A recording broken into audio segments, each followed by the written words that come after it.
No, I think that's critical and what the right thing to do in a massive defensive plan like this. You want to, we call it a defense in depth. So you want to push out, if possible, and attack the enemy long before it gets to what we call basically the assault position, right? These positions he wants to encircle, not surround it and close it off, but encircle Kyiv and prepare to penetrate it.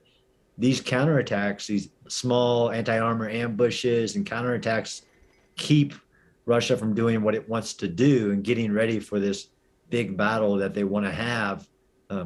It's excellent, actually.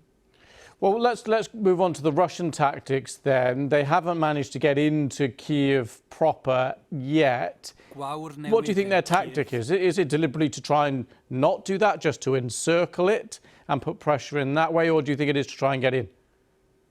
No, I absolutely think it's the goal is to rapidly get in. They're running out of time every day if they don't achieve this mission. So really, there's only two options they have at this point, since the first option of rapidly seize it with light forces failed, is to encircle it and do what's called a deliberate attack. So they don't have to cut it, completely encircle it, but cut it off from the possibility of resupply and resupport, and then start bombing it.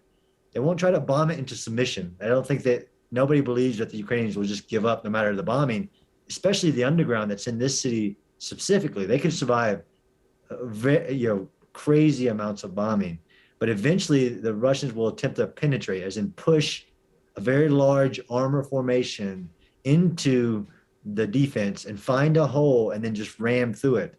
The only other option to that is to sneak in.